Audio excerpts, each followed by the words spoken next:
Carut-marut kampung susun Bayam jadi bukti Jakpro era Anies harus diaudit. Ditulis oleh Fransen Arianto dari laman siwar.com. Saya tidak tahu pasti janjinya Pak Anies kemarin seperti apa. Nah ini yang saya juga minta Pasar Joko untuk pelajarin betul yang sudah dijanjikan apa Pak Gubernur yang lama ini terhadap warga setempat. Nah itu yang kita minta kemarin. Kalau memang janjinya itu gratis ya harus dilihat betul apakah memang ini perlu digratiskan, kalau digratiskan berapa lama, ataukah sebulan, atau setahun, atau berapa tahun gitu. Kan mesti ada batas waktu. Kampung Bayam masih kita koordinasikan dengan pihak Jakpro dan juga BPBUMD, dan rencananya ini akan dikoordinasikan lintas asisten ya. Karena masing-masing kalau perumahan di bawah asisten pembangunan, kemudian mereka Jakpro di bawah perekonomian kan. Dan juga terkait dengan masyarakat nanti itu juga ada perlunya asisten pemerintah. Tadi saya koordinasi dengan Bu Fitri, PLT Kepala BPBUMD, dan waktu dekat akan segera dirapatkan kembali. Polemik kampung susun Bayam, KSB, belum juga selesai.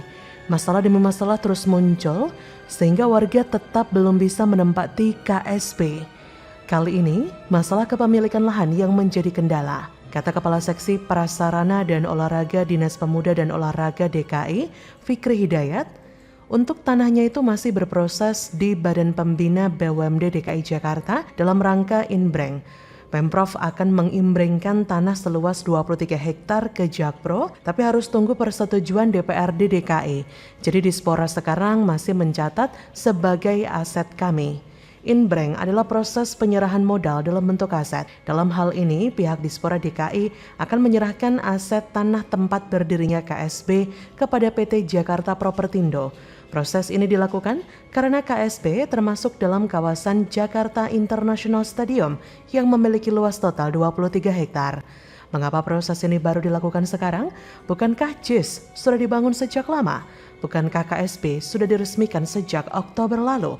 Kenapa proses inbreng ini tidak dilakukan sebelum KSB atau JIS diresmikan? Mengapa ada janji kepada warga bahwa KSB akan bisa segera ditempati kalau ada kendala ini? Bisa jadi masih banyak pertanyaan yang muncul berkaitan dengan kendala kepemilikan ini.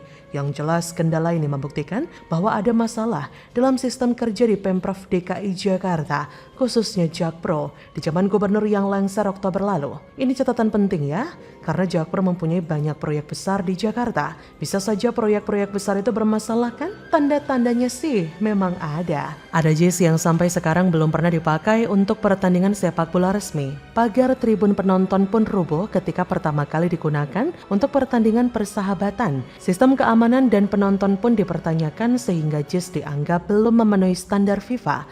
Bukankah JIS dibangun dengan dana besar? Mengapa kualitasnya tidak sesuai harganya? Ada pula pembangunan ITF Sunter yang tidak kunjung selesai.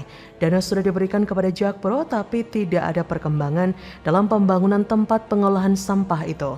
Berbagai alasan dilontarkan untuk menghindari cap mangkrak. Kemana dana yang sudah digelontorkan itu? Yang paling fenomenal tentu saja penyelenggaraan Formula E. Ajang internasional yang disebut sukses luar biasa serta meraih untung besar ini sampai sekarang belum ada laporannya. Balapannya sendiri sudah selesai sejak bulan Juni 2022, tapi laporannya kok tidak kunjung selesai. Kalau sukses dan untung besar pastilah laporan juga tidak susah kan? Dari sini saja sudah ada indikasi korupsi. Mengapa KPK tidak segera bertindak? Permasalahan di 3 proyek besar itu makin menegaskan bahwa kinerja Jakpro memanglah buruk. Carut-marut KSB hanyalah satu di antaranya. Rasa-rasanya perlu audit berbagai proyek Jakpro secara seksama agar semua jelas dan tidak digunakan sebagai ajang pemoles diri mantan gubernur yang sedang sibuk safari politik. Kura-kura begitu menurut saya. Anda bagaimana?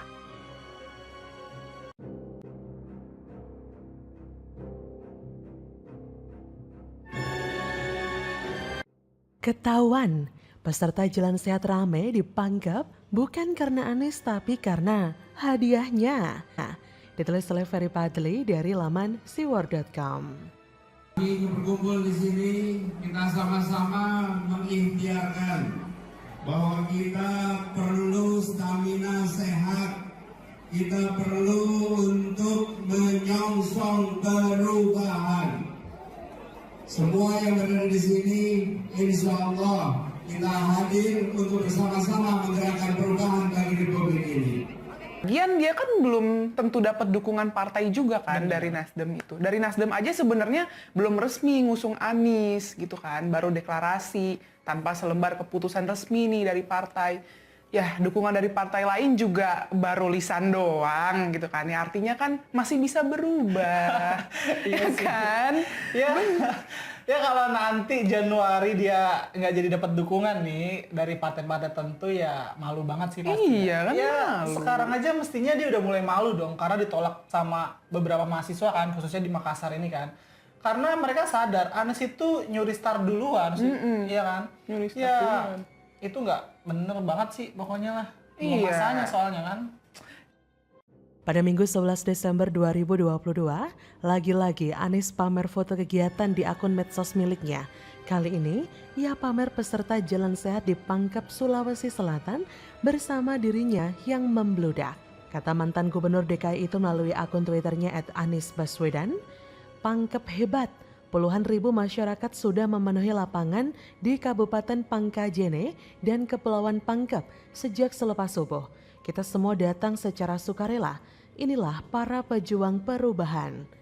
Terlihat di pernyataan Wan Anies tersebut, peserta datang secara sukarela, artinya murni ingin bertemu dengan dia, tanpa embel-embel yang lain.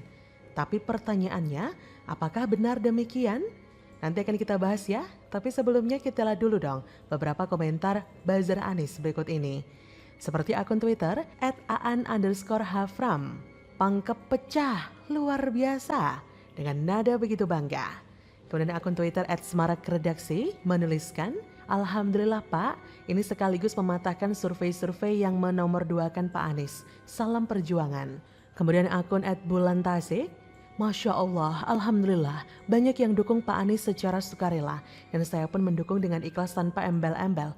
Insya Allah Pak Anies jadi RI 1 tahun 2024. Amin. Asik. Nah, kembali ke pertanyaan semula, apakah betul peserta yang hadir tersebut benar-benar karena mendukung Anies? Oh, tentu saja tidak, Ferguson. Tapi karena tergiur dengan hadiahnya. Sebelum jalan sehat itu digelar, disebarlah poster yang sangat menggiurkan. Kura-kura begini tulisan yang tertera di poster itu. Jalan Sehat Restorasi Nasdem Pangkep bersama Anies Baswedan, Lapangan Citra Mas Pangkep.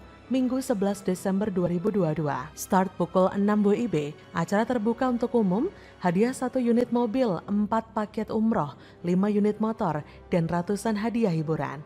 Terlihat di situ hadiahnya gede banget loh Ferguson, ada mobil yang harganya ratusan juta, ada umroh gratis yang biayanya mencapai 20-an juta per orang, dan ada motor yang harganya juga puluhan juta rupiah per unit. Pertanyaannya, siapa sih yang gak tergiur dengan hadiah semacam itu? Syaratnya kan cuma ikut jalan sehat bersama Anies doang. Jadi tanpa adanya Anies pun kalau ada jalan sehat dengan hadiah sebesar itu, pesertanya juga bakal membludak. Dan kalau seandainya jalan sehat tersebut tanpa adanya embel-embel hadiah, sudahlah bisa dipastikan pesertanya bakal sepi.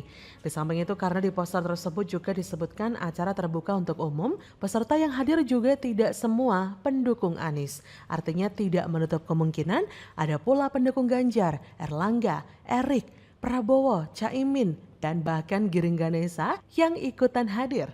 Mau tipu-tipu punya banyak pendukung tapi ketahuan. Di situ saya kadang merasa bersyukur nggak jadi kadrun. Karena kadrun itu kan memang sudah nasibnya untuk ditipu oleh politisi melulu ya. Mau tahu berapa jumlah pendukung Anies yang hadir menemuinya tanpa embel-embel hadiah? Ya lihat saja tuh ketika dia melakukan safari politik ke Sumbar beberapa waktu lalu. Seperti yang disampaikan politisi Gerindra Andre Rosiade di acara Political Show CNN Indonesia berikut ini. Ia berkata, dan terbukti, mohon maaf ya Bang Willy, kemarin Mas Anies datang yang katanya 100% masyarakat Sumbar memilih Anies, yang menjemput Mas Anies itu nggak sampai 300 orang di Sumbar. Waduh, dikit banget tuh. Dan bisa jadi yang datang menjemput itu kader Nasdem semua atas perintah DPW Nasdem Sumbar. Artinya juga bukan karena keinginan sendiri. Logikanya sederhana aja sih ya. Kalau memang Wan Anies itu kan punya banyak pendukung, gak akan mungkin Nasdem keluar dana yang sangat besar mencapai ratusan juta hanya untuk menyiapkan hadiah kegiatan jalan santai. Lagian juga kalau Wan Anies itu memang punya banyak pendukung, gak akan mungkin ia curi start kampanye duluan dengan melakukan safari politik ke berbagai daerah. Karena itu menghabiskan dana yang gak sedikit Ferguson. Bisa jadi sudah miliaran rupiah duit habis untuk mendanai safari politik tersebut. Gak tahu tuh duitnya siapa, aku juga gak tahu. Di samping itu Wan Anies juga sudah gak mau lagi alias kapok naik pesawat kelas ekonomi. Kini kemana-mana ia pergi naik private jet yang disediakan oleh oligarki. Artinya apa? Ya butuh biaya yang lebih besar lagi dong. Ujung-ujungnya Nasdem yang tekor. Sudah harus menyediakan private jet untuk Wan Anies, nyediain hadiah juga untuk jalan santai. Yang meningkat elektabilitasnya malah Partai Demokrat. Jadi bagaimana menurut Anda?